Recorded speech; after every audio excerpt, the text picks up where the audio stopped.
What if every developer on your payroll suddenly worked like two?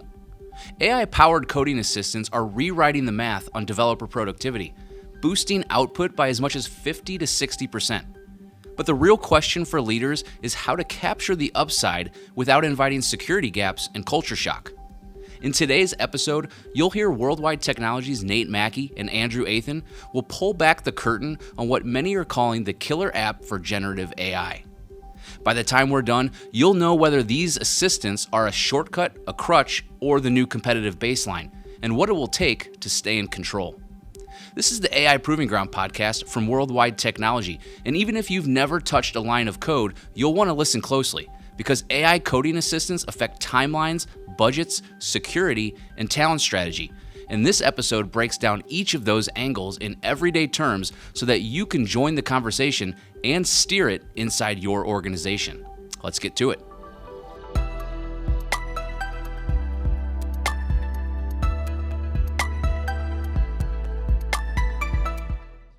Nate, Andrew, thank you so much for joining the show today. Yeah, Hi. absolutely. Yeah, absolutely. Excited. We're talking about AI-powered coding assistants, and certainly AI, been around for a while, but Gen AI kind of, still relatively new here. Coding assistants have been around for some time. Nate, I'm curious, you've probably used coding assistants for some time. What is the landscape there and where they, were perhaps in the mid to late 90s versus where they are today and that actual true AI-powered function? Yeah, I remember getting excited about them in the mid 2000s.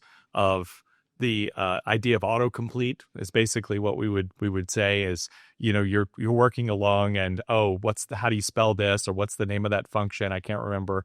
Being able to hit tab and instantly get that done for you, and that kind of thing has continued to grow and get more sophisticated. But generative AI just took it to a whole new level of what it could do, because not only are you getting the benefit of some names here and there, but generative AI really understanding what your code is and looks like and where you might be headed just gave you a whole new ability to save yourself time and energy.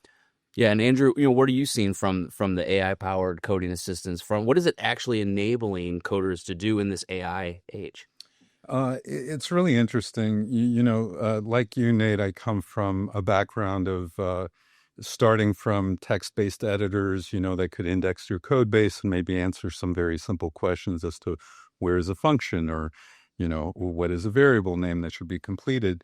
Today we're in a spot where the tool that they're using as a developer really understands the full context of what you're doing and can answer questions that the question pops into your mind. You don't even have to go out to a browser anymore. You pop over into your chat window, which is your coding assistant. It knows probably more than you do about a wide range of development topics and tool sets that you might be using. You ask a quick question, and then you can continue with your task. Yeah. Yeah. It's really the killer app for generative AI right now. I mean, while it's great at coding or content generation in general, there's a lot that you have to deal with hallucinations and being factually correct. When it comes to code, the benefit there is that things are sort of black and white. Your code works or it doesn't on a lot of levels. And so the ability for generative AI, which is really good at predictive text, to be able to use the corpus of everything that's been out there in the internet around code and help you, do your work, is really that's what brings it to a whole new level and makes generative AI particularly effective at helping you out. Yeah, and is it just a speed thing right now? I mean, I've seen numbers as high as, maybe upper 50s or 60% productivity increase. I've seen them down maybe in the 30s or 40s. Are we talking about just speed here, and where should we think about that? I mean, there's speed, absolutely, because, just having things all kind of built out for you and being able to fill it in rather than just spend time typing, that sort of thing certainly happens. But it's also that knowledge that Andrew was just talking about, is that whereas before, when you're thinking about, all right, how am I going to fix this bug, or how am I going to add this feature? The first question you ask, where do I need to go in the code base to do this? And you might spend, half an hour even, depending on how large it is, figuring out where to even start and where you should put this. Whereas you can ask now generative AI to to recommend where should I go, where is the part of the code base that handles this particular element of what you're trying to do, and have a conversation versus, remember the right commands to give it to be able to get where you need to be, and have it direct you immediately, and then probably give you suggestions for, what you should do to make it work.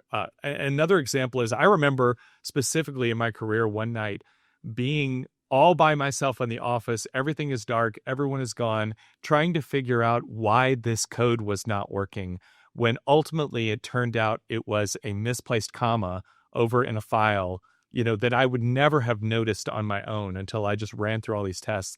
That's the kind of thing generative AI can say, oh, here's your problem, and be able to solve something. So that was hours of work that it would have saved me that particular evening if I had had something like that. So those are the kinds of time savings you can see. Yeah, I agree with that. And I think that the way that the coding assistants become part of your workflow really depends on your persona as a developer as well. A new developer, maybe a novice developer, is going to find a different utility for the coding assistant, and might also use a different type of coding assistant. There are those that are integrated with your IDE, and then we find others that are sort of vertically integrated for a particular task. For example, I want to, create an e-commerce website. I go to one of these coding assistants that's really built to spit out whole hog complete e-commerce site, including all of the back end. Whereas if I'm more of a general purpose coder, I'm going to go and use a coding assistant, which is inside the IDE. Yeah. I like, Nate, how you mentioned how this is kind of the killer app right now for Gen AI, but it's not an app, it's a bunch of apps. There's a lot of coding assistants out there. What is the market like? Is it confusing because there's new coding assistants popping up every week, or are there different coding assistants for different situations? Yeah, I mean, there's certainly the 800-pound gorilla of Microsoft's GitHub Copilot, which was already the top autocomplete capability, but very early on integrated generative AI features into just being able to use it for your code base. Now, downside is you need to have your code on GitHub. You may or may not want to do that depending on what you're doing. But GitHub is a great platform. It's a great place to be able to store, understand, build your code. So for a lot of people, that was great. Now, there are a lot of competitors out there, and honestly, you can even just use an LLM straight up to do code generation. You don't necessarily even need a tool to some degree. You can help yourself be able to do that. But there have been a lot of companies out there doing some great work integrating it with your development environment so that you can easily use it. You can kind of have a side-by-side companion as you're working through your code base to be able to help you rather than having to jump to another application. The market is broad. There's a lot out there, but there do seem to be a few players kind of rising to the top. Absolutely. And I think it's important to note that coding assistants, really, when you decompose them, they have several parts. One of them is the back-end AI that's being used to drive the behaviors of the coding assistant. The other elements include what tools are available to that AI in order to help the developer perform tasks, and also what those tools can do for the AI element itself. For example, if the AI element is multimodal and can do things like interpret images or even interpret video, then you might have an element which can monitor your screen so that if you're building a GUI, it can see how the GUI is behaving, or perhaps render the GUI and see what's wrong, or you can give it a picture and say, build me this GUI. All of those elements are where you're going to see variability relative to how the coding assistant is presented to the coder, sometimes within an IDE, sometimes as a website, and whether or not it has access to your desktop and your code base and is able to create files and directly edit files. Those are all questions that you want to answer when you're choosing which coding assistant you want to use.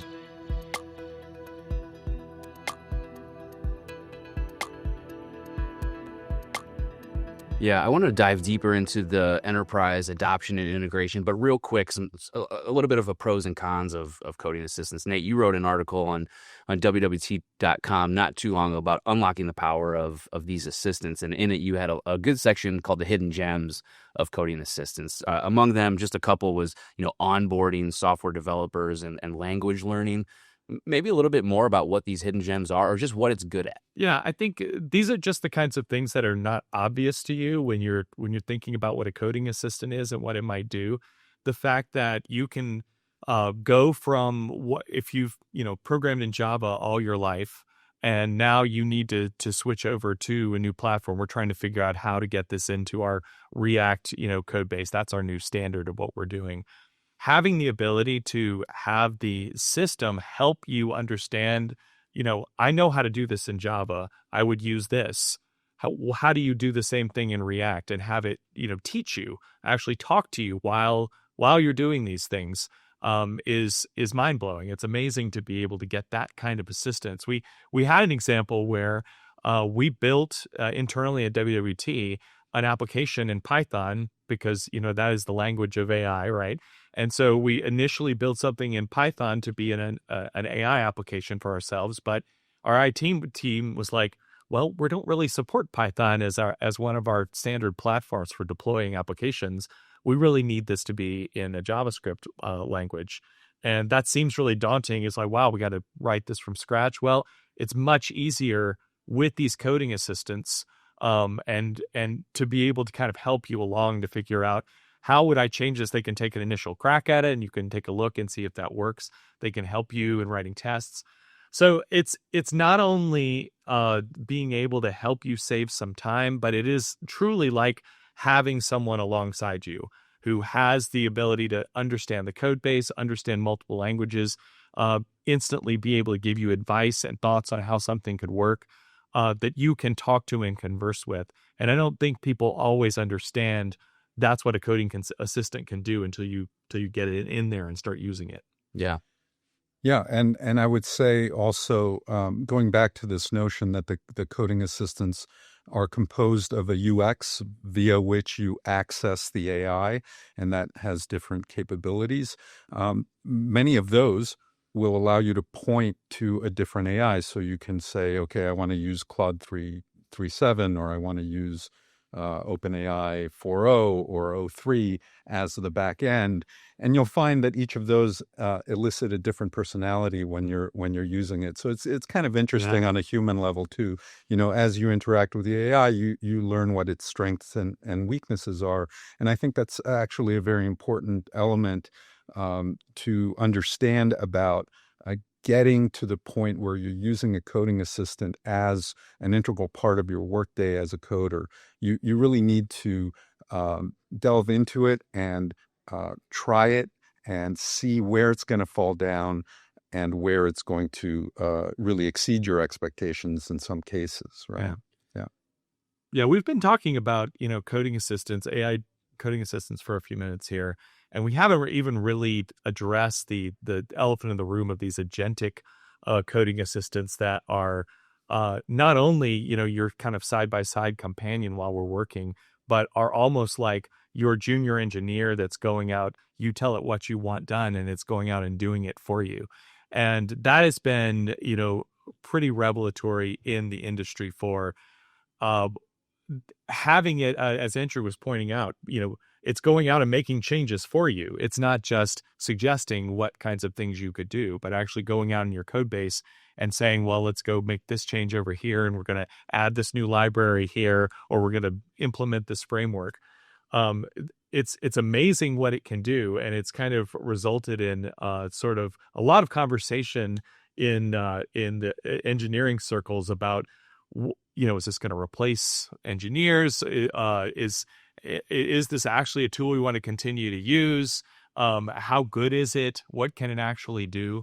And I think that the jury is still out to some degree, but it's really interesting to think about where some of these tools are already going. I mean, it's not the future. A lot of these things are here, and how do you properly use these tools as you get your job done? I have an opinion about this. Yeah. Having used some of these tools, even in relatively complex tasks, and as far as the state of the art today, I would say that it's very important to continue to have a human in the loop. The First of all, there's a security concern. Um, you want to make sure that what you've asked the AI to do has been implemented correctly, addresses all of the requirements of your organization. These tools will come to an enterprise relatively unconfigured, and many of them will have the ability to provide system prompts or uh, uh, uh, content which will drive its behavior, and you really want to take the time to make sure that you've given those initial prompts to the AI so that it knows exactly how you want it to behave in critical contexts. Right. So just to illustrate what you're talking about, you can give these tools a system prompt to say, you are this kind of developer, and you're going to follow these kinds of standards. We want to always, have only one action happening in our function, or however you normally want your developers to behave. You can describe that to the tool so that it will attempt to follow your rules, so to speak. So, Absolutely. The challenge, though, and I don't want to get too far into the weeds with this, but if you think about what code is, right, it's a domain-specific language with a very strict structure that is a way of causing procedural systems to behave in very procedural ways. When we look at how an LLM works, it treats everything as text. Okay, and this is one of the just as free form prose. And this is one of the places where we're going to see differences in behavior as we look at which tool I want to use. You take a specific tool. I'm just going to give an example, something like Windsurf. That firm has spent time making sure that the code that's presented to the AI has been syntactically analyzed in a way that when the LLM is presented with that code, it understands where the blocks are. It doesn't purely rely on the general training corpus of the LLM to do that task. Mm-hmm. So they have special RAG indexers that will allow the tool to be more effective. And yet, when you ask it to perform certain tasks, it may inadvertently go into a block of code and reformulate that block of code, even though all you wanted it to do was to move it from here or here, Exactly. or to refactor a big file into two smaller files. And that's where, because we're at the bleeding edge with some of these capabilities, that's another example as to why it's so important to have a human in the loop. Yeah, I Yeah. couldn't agree more. Yeah. A lot of that is speaking to adoption within the enterprise of these tools, things you have to account for. Nate, I'm curious, how did we start to implement? We've always been familiar with paired programming, or having that type of help from our end. So maybe there was a little bit of a pathway there to explore. But how did we start to implement AI-powered coding assistance into our workflows so that it made for a more natural transition? Yeah, we started talking about it from our software engineering perspective, very early on, because like I said, this was one of the first applications of AI that seemed like an obvious, benefit. And so we've had teams using tools. We've evaluated most of the tools, if not all of them, that are out on the market to figure out, what are the pros and cons in different places, have settled on a few. Like I said, GitHub Copilot has gotten a pretty broad adoption, I'd say, around worldwide because of its ease of use and just generally the capabilities that it provides. So we've been on this for, I would say, a couple of years now, using these kinds of tools to figure them out. At the same time, it's not everywhere yet, because there are certainly teams, like we do a lot of custom software development for customers. We still have customers who aren't totally comfortable with AI seeing their code, because there's an element here. Even if if you've got your code out on GitHub, then you're probably already have decided, okay, I'm good with my code going out to the cloud. But if you're not there yet and you really want to keep things on-prem, there's been a lot less willingness to adopt not knowing, like, is it okay for our code to go out and be evaluated by AI? What are the security risks? So I would say, even with Worldwide, who's been very eager to adopt some of these things and try them out, when it comes to dealing with some of our customers, we want to be respectful of what they're ready to do as well. So, but it's given us the opportunity to try out a lot of these different technologies and see them work in various situations in the enterprise with teams. I think we would, wholeheartedly support this kind of side-by-side coding assistant that we were just talking about, where you're getting suggestions as you go.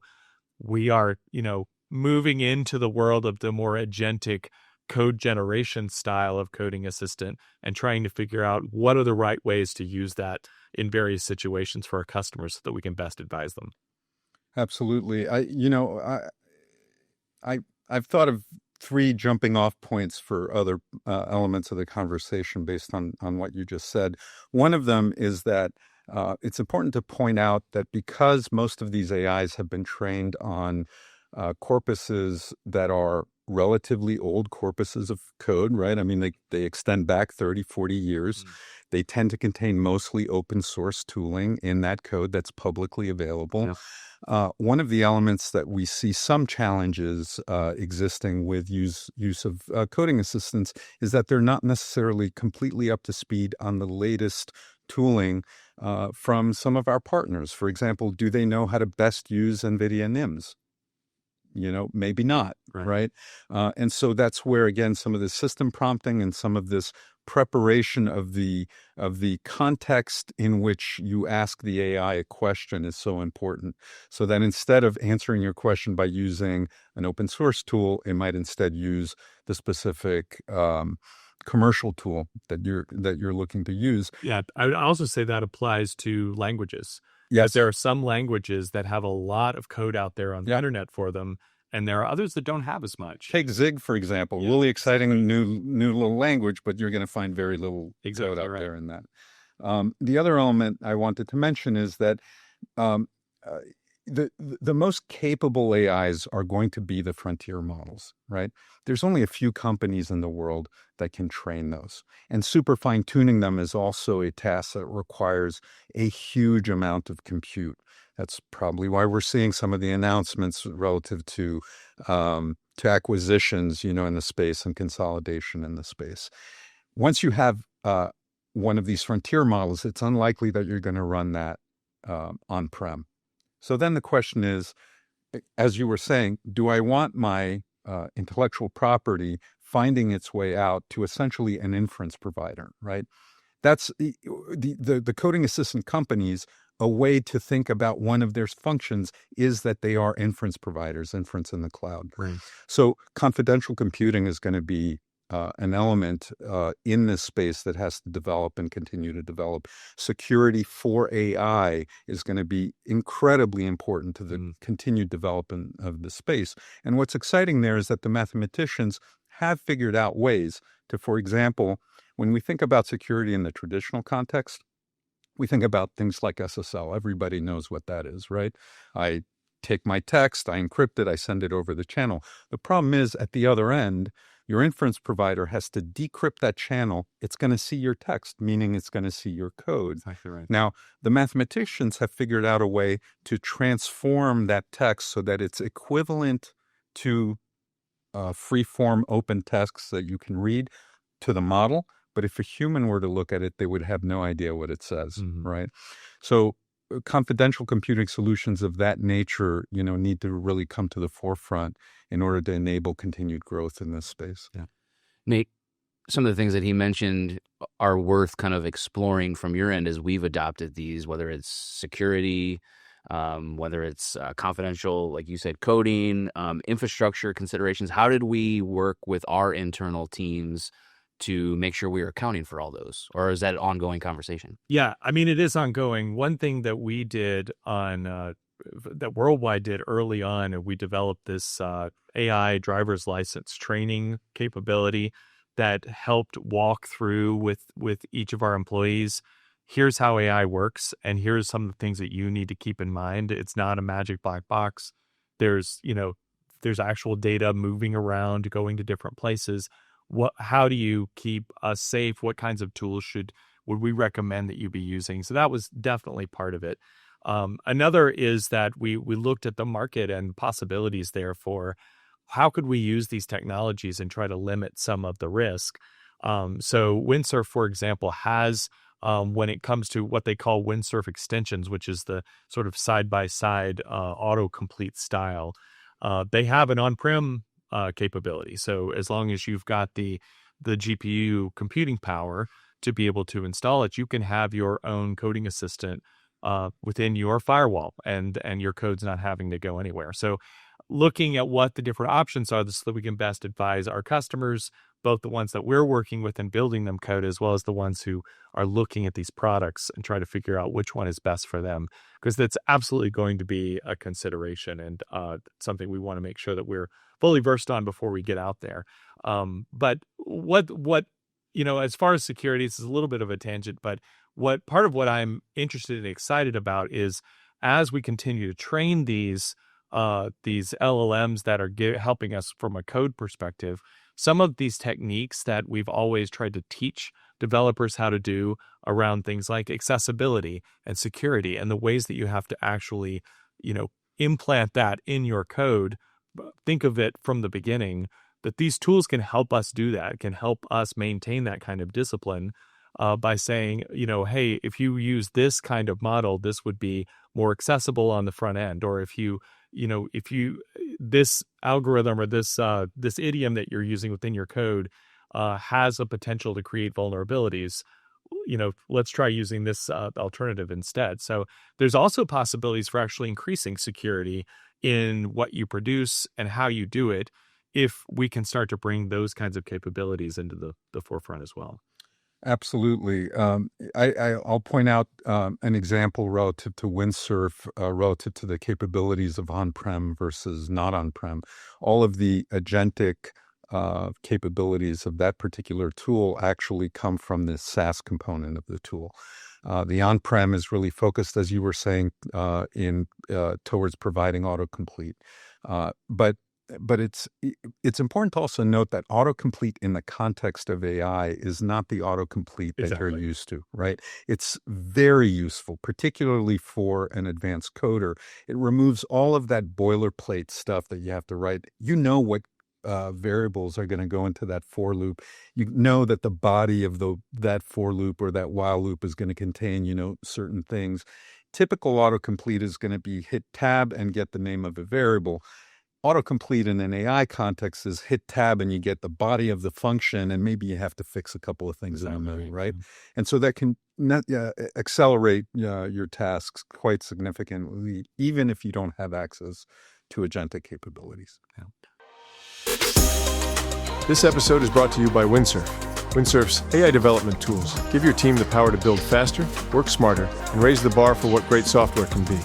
Turn time saved into products shipped and breakthroughs made. I do want to we've been talking a lot about what these assistants do very well. We've talked about some considerations, but what about the flip side? I mean, what is it not ready for? This episode will air sometime in May.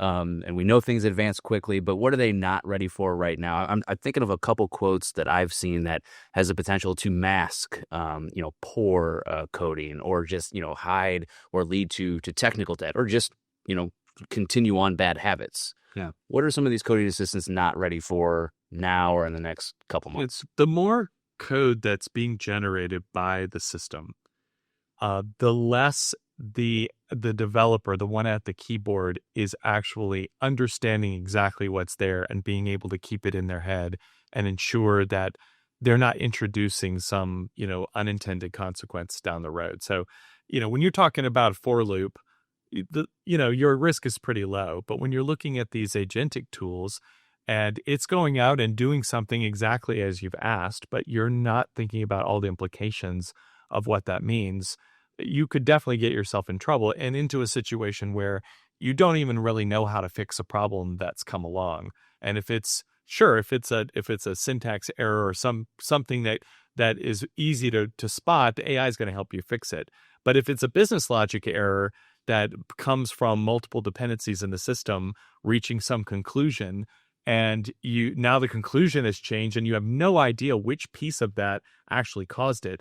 That's where you can really get yourself in trouble. So that's one area. I mean, I can think of several. That's one I'm worried about, is that the more, it's just human nature. Once you start trusting what it's doing, the less you're going to inspect it and be aware of it and understand it and take ownership over it. Yeah. And the more likely that things are going to happen that you didn't intend. Yeah, how I would add to that is, let's think of, Hollywood for a second. You think of a movie, I don't know, what was it, Inception or what have you. The guy's out there and he's manipulating things in the air and the AI is doing all kinds of amazing tasks. The first time you start to use one of these AI coding assistants, you start to think that that's its level of capability. Yep. It tricks you very quickly into believing that it's an omnipotent assistant. But it has a limited context window. It cannot see your entire code base all at once. And as you begin to use it and you hit accept on all of its changes, you develop a technical debt to yourself. Yeah. Because unless you've taken the time to internalize all of the changes, you've read line by line all of the things that it's written, and you've taken, it takes a human a little bit longer than a machine to read the text.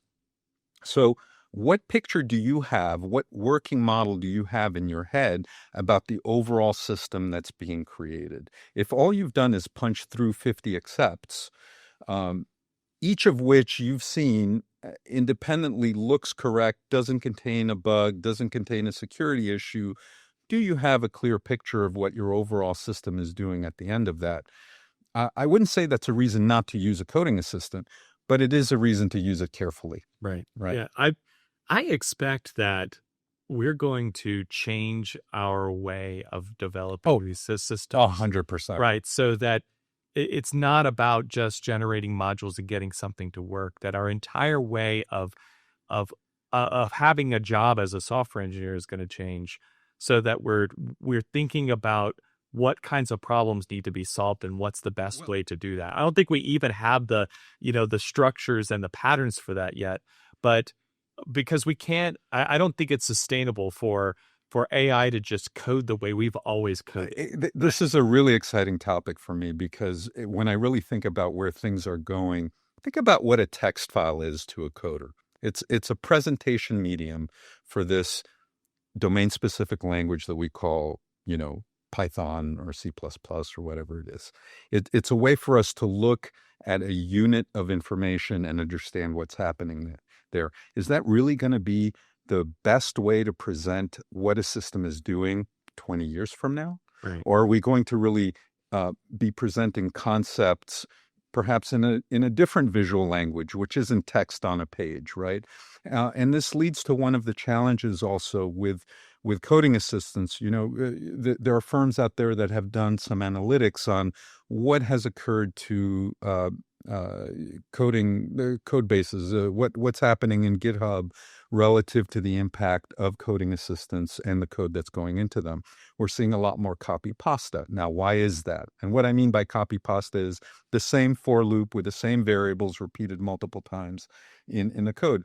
As a coder, what I would typically do there is write a utility function, and I would call that utility function, and what you would see is just the call over and over again. Now you see that code repeated over and over again. Because our presentation layer is still these text files, we see those things. In the future, I would imagine an AI-mediated presentation of that code would not show me all those repeated for loops at all. So it doesn't even matter that they're in the code base. Instead, I would see, a reference to that function that I would have written out by hand, right? So it's both a challenge and an opportunity. Yeah. Again, we think about the problems.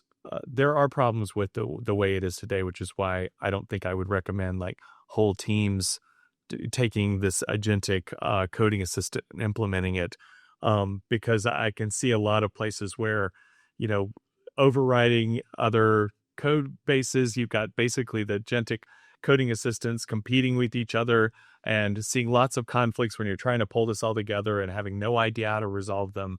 I mean, I can see a lot of issues, but the fact is, this is too useful to just say, No question. we're not going to be able to make it work. So that's why I feel like there's just going to need to be new ways Yeah. that we put our code together so that we can work together as teams with these agentic tools to be able to create complex systems. I have yet to meet a developer who has met a coding assistant and doesn't want to be its friend. Right, exactly. Right? I mean, in the end, it's part of your toolkit. Maybe you understand that there are elements of your job that you're going to use it for and other elements that you're not going to use it for.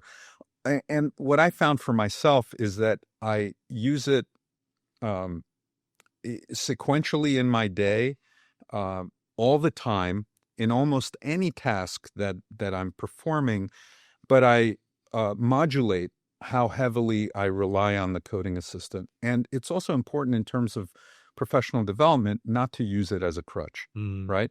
Particularly, you were saying before, so there's this new language that I'm now coding it. Let's say I haven't used Rust. I've been traditionally C++ developer. Now the coding assistant is helping me learn Rust because I've asked it to develop a certain part of it. I've seen the example. The next time I run into that, it's important to step back for a second and attempt to write the code myself so that I can continue to be asking it cogent questions, basically, right? Exactly. So, yeah. Yeah, it's interesting, a lot of the parallels. I myself have never written a single line of code, but I'm a writer by trade. Articles, blogs, whatever it might be. There's a lot of parallels between what we're talking about. I rely on AI very much, which can be an impediment to myself staying sharp as a writer. So I'm going to ask you, Nate, how do you keep your developers sharp so that until the time comes when AI is writing everything for us, we're able to interject where we need or understand where we need to pivot this way or that way? Yeah, I think the thing to do now with the tools as they are is to lean even harder on the coding rigor and discipline that we've known that we've needed since the late 90s. The being able to have good test coverage for your code base, being able to create simple readable code. If you are going to use these tools, take the time that you save and pour it into that discipline, because what that's going to allow you to do is force you to understand what's happening in your code base and to make those broad problem-solving kinds of decisions that are really what we need our coders to be doing. Like, we don't need our coders to know 10 programming languages. That's not that helpful. Let the systems be able to do that kind of thing for you, but take ownership of that code. Think about how you would want it to look if you didn't have these assistants. If you were coming in and you needed to be able to understand this code base without an AI helping you, what would it need to look like? How could you rely on it? The exciting thing about these tools is that they give us the time to do that. I think to some degree, we've abandoned some of those disciplines because of the speed of change and the need to get features out, et cetera. This gives us an opportunity to let the tool do the grunt work and you to focus on what a good, maintainable, easy to change code base might look like. And yeah, I would build on that by going back to the statement that you made earlier. What is the level of productivity gain that you're going to get from a coding assistant? One way to think about that is, sure, you get 60% productivity gain. If you are a perfect organization that does all of the things that you just mentioned, you have perfect unit test coverage, you've got all of that stuff, then you get that 60% improvement and you're done, right? But I think in most organizations, we can all agree that they're not perfect. Right. And in the end, the market is driving your time to completion, what have it. As a developer, you're cutting corners, right?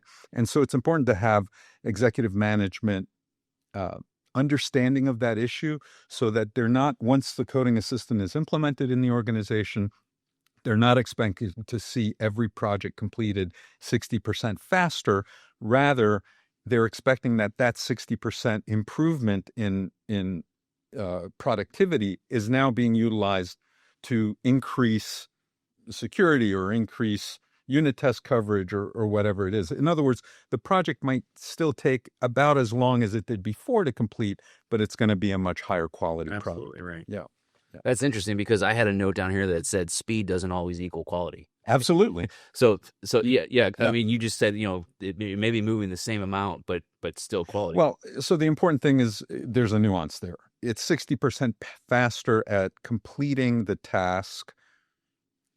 We now need to use that time that got saved to ask the assistant to write the unit tests, to write the documentation around that, to run the unit tests, to ensure that the regressions aren't there, to do all of those other things that maybe would have fallen by the wayside because if the coding assistant hadn't been there, you wouldn't have been able to do it. I mean, like you mentioned, the assistant's go-to in most cases is going to be just to do the simplest brute force thing to solve your problem, right?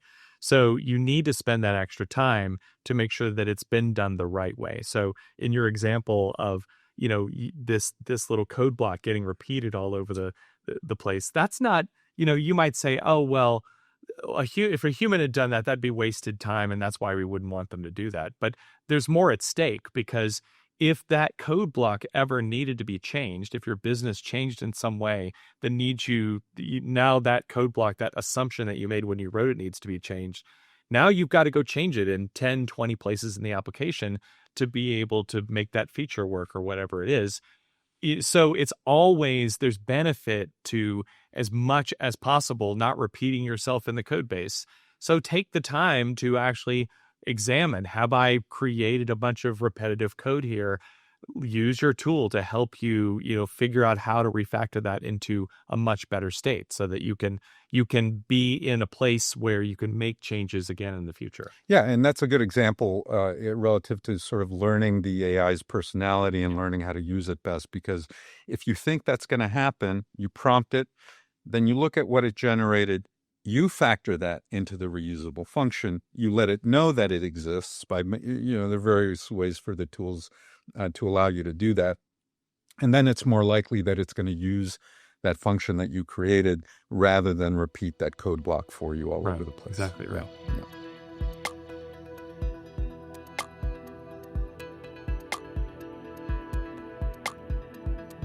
As these tools become more mature, I want to run a statement that I'm sure you've probably heard from the industry North Star Jensen over at NVIDIA, that everybody will be a coder in the future. How do you feel about that statement? And what is that coding? What does that mean for the future? Yeah, the software developer. It's real. It is another interesting facet of this whole, these agentic tools that can do things for you. You just describe what you want and it creates it for you. And I've already heard stories of non-developers using these tools to build themselves tools to be able to do their job, which sounds fantastic. And IT going, oh. I know, exactly right. Yeah, I mean, I can't imagine how scary that is to the IT department to think about, well, they're building their own applications. Are they injecting security issues in those? Are they putting something out that customers are having access to where they could create vulnerabilities in our entire network? That is frightening in and of itself. But even if you solve that problem, it kind of reminds me of, the propagation of Excel worksheets, right? So people use Excel. A lot of people use Excel to make their job easier. And you'll find people who have this Excel workbook that they've curated over time that does all this amazing automation. And as a software engineering organization, we've had situations where someone brought us one of these spreadsheets and said, can you turn this into an application? It's something that looks so simple. It's one workbook. How hard could it be? And we come back with, that's probably going to be 8 months and $2 million, right? To be able to do that. So it's the same kind of idea. If you've got this functionality that's just popping up all over the place, what opportunity are you losing to bring that together and be able to do something that helps a broader number of people and not just that one individual? And if one person's doing something in a way that's really effective for them, but the other person doesn't know about it and they write their own tool that does it in a much less efficient way, you never find those opportunities. So there's danger there too, right? Yeah. And I think that's another area we're going to need to continue to explore and figure out, how do we create the right way to use these tools Yes, that's awesome that non-developers can create their own tools to solve their own problems and not have to put it on the IT list and they don't get it for 2 years or whatever. That's all great, but how do we avoid the pitfalls on that as well? Right. I mean, if you take Jensen's thought to its endpoint, where do you end up? You end up with a question as to what is software, right? I mean, in the far future, we probably don't have software packages that we use. There's no such thing as Excel. You just talk to the computer and you say, hey, can you analyze last month's sales? And it writes the code to do that Right. and gives you the answer. And there is no software other than the AI itself. The other point I'll make, not terribly relevant to how you can use AI assistants today, but it's an interesting thought process as to what are we really talking about here and where are these AI assistants really leading to relative to achieving acceleration of business, within an enterprise. Soon we'll have coding assistants for Excel, right? Maybe that doesn't exist fully today, but man, that'd be a killer app, right? Go into this Excel sheet and figure out how to take this thing and do the pivot table the right way. I would be fantastic, right? Exactly. So yeah, I mean, it's a really interesting thought process. Yeah. And does that, at risk of putting myself out there for being wrong, is that where we get into the buzzword that I've heard a lot of, vibe coding? Is that kind of where that arena is? Yeah, the vibe coding idea is that I don't have to think. I can just tell the AI what I want, and it will create it for me. And what's funny is that while this is true, and there've been some funny stories of people like creating their own video games and releasing them, and one person, making 6 figures on this video game they made with vibe coding. It's really right now it's more of a fad or a meme in what's going on, because these things are awful that they're creating that way. If they're not thinking about it, if they're not putting the effort into considering what am I creating and what are all the facets and how could it work, and you're just trying to get something to work, you end up with a mess, right now, and with what you have today. So it describes where we could be. And, I guess it was only a year ago that I saw a demo from OpenAI where they showed how they were just talking to the AI and the AI could see their screen, and they were working on a web page together. And you say, well, I'd really like these columns to be able to shrink when I change the borders. And can you help me do that? And have it go in and give you the code to do that. That sounds more realistic to me about where we could end up, is a conversation and almost like you're talking to someone side by side. Yeah. And you're working together on where it's going versus just, I'm going to sit back and pull my recliner and just tell the AI what I want. Yeah. Well, Andrew, I'll get it. Yeah, Andrew, there's probably a kernel of truth there though, too. Like what's the middle where, how can a software developer utilize the idea of vibe coding to actually push a business forward? Great question. I mean, look, the counterpoint to that is I think if you go out on the web and you search for Y Combinator and coding assistants, you'll find that they're making statements that they're their incubation, what do they call it? The what's the word I'm looking for? The group of companies that they're currently incubating are seeing a significant acceleration in getting their first MVP out the door because they're using a certain amount of quote unquote vibe coding, right? But the key is that there are developers in there that are sort of, watching the machine do its thing, right? It's not pure vibe coding. Yeah. Yeah. Yeah. And, and we've also seen reports of that going on, and they put it on the internet and immediately it's hacked, Sure. because they didn't have the rigor there. So yeah, I mean, we'll find that middle ground. It is amazing. And like I said, there's no stopping it. Like, it's going to happen. We just have to figure out the right kinds of discipline and the right way of working with it to be able to get to that promise.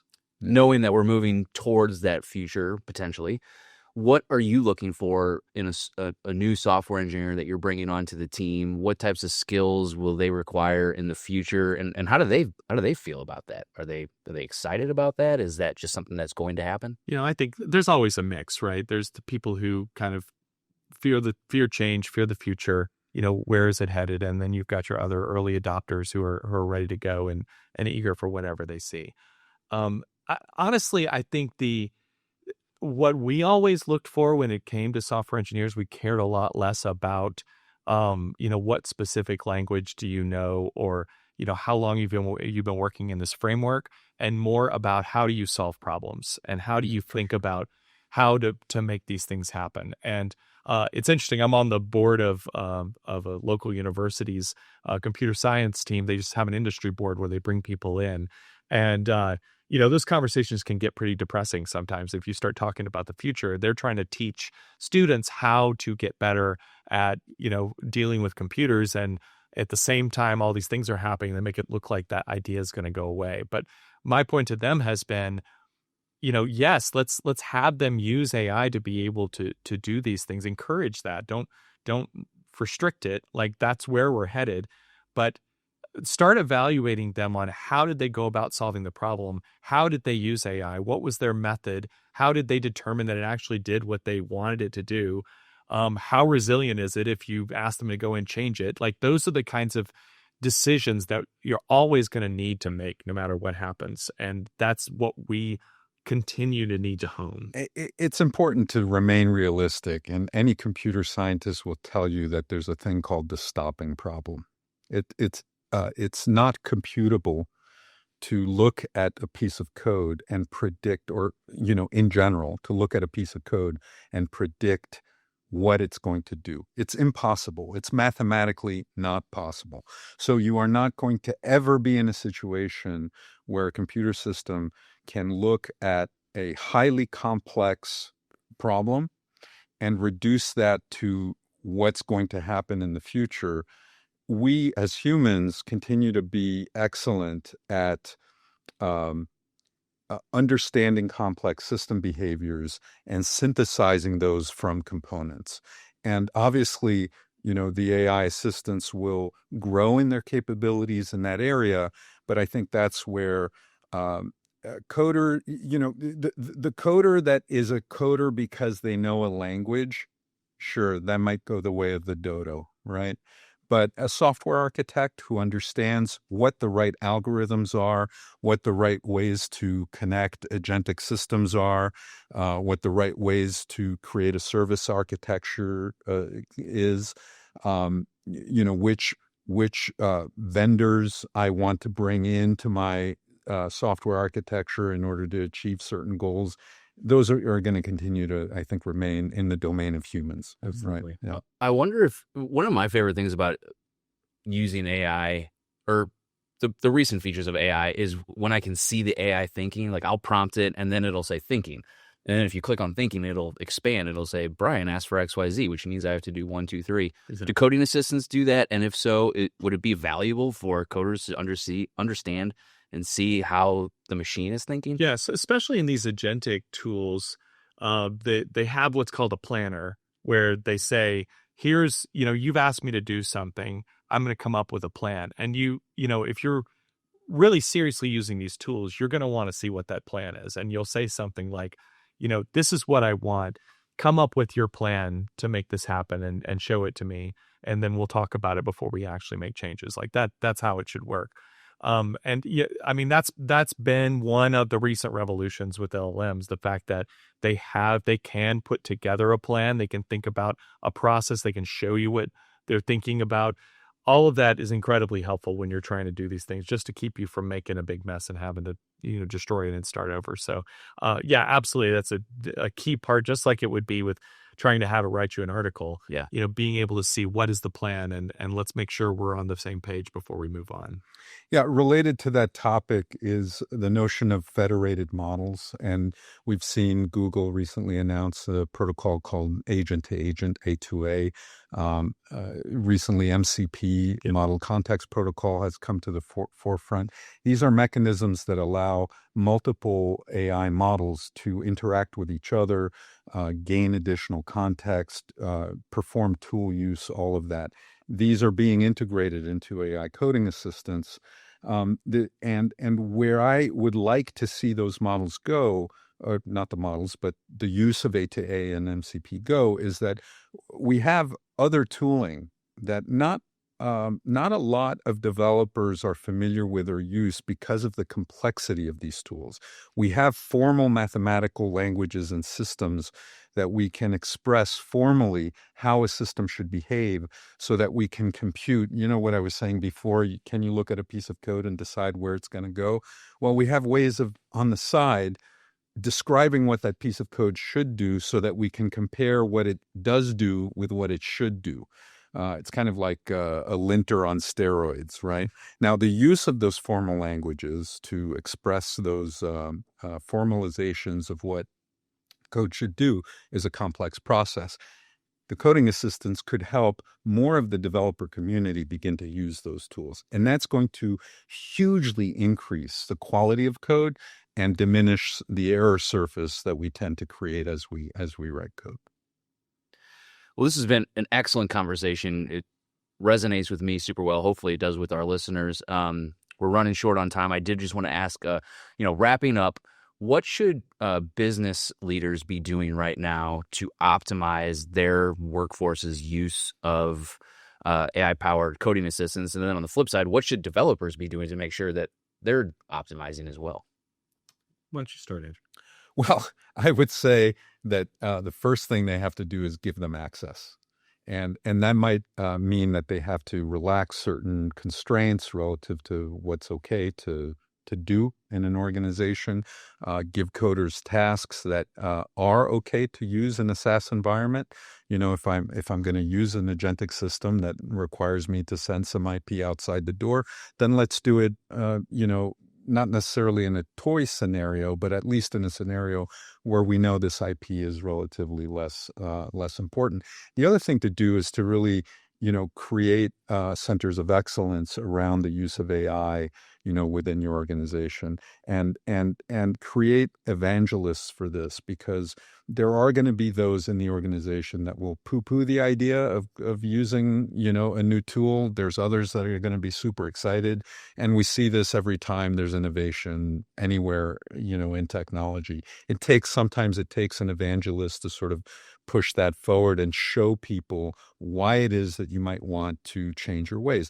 Look, as a coder who has become very, very productive, I have a certain tool chain that I use. I have a certain way of using those tools that I'm used to.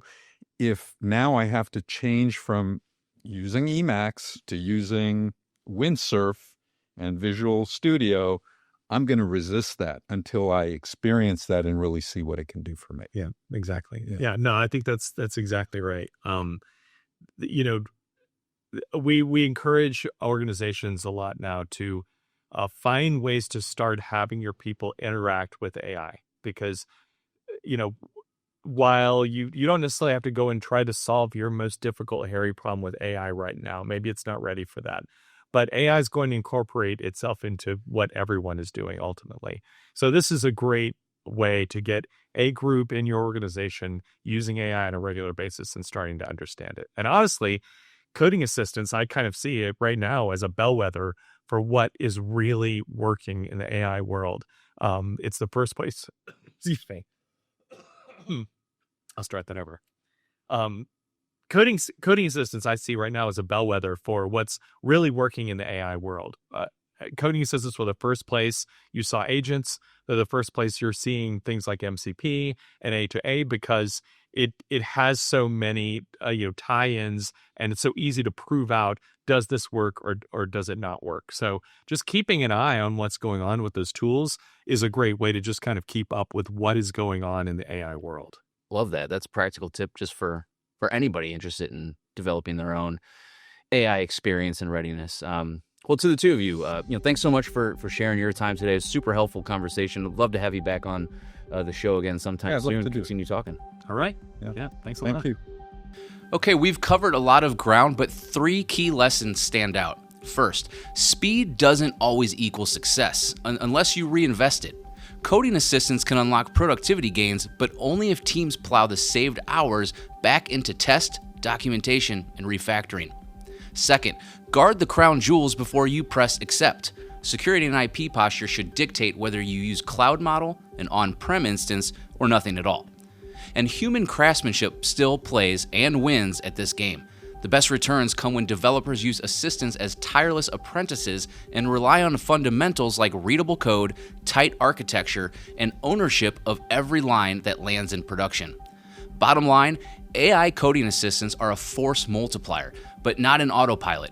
Treat them like a junior engineer, give them clear tasks, review their work, and they'll elevate your team instead of steering it off course. If you like this episode of the AI Proving Ground podcast, please consider sharing with friends and colleagues. And don't forget to subscribe on your favorite podcast platform or on WWT.com. This episode of the AI Proving Ground podcast was co-produced by Naz Baker, Kara Kuhn, Mallory Shafran, Ginny Van Berkom, and Stephanie Hammond. Our audio-video engineer is John Knobloch, and my name is Brian Felt. We'll see you next time.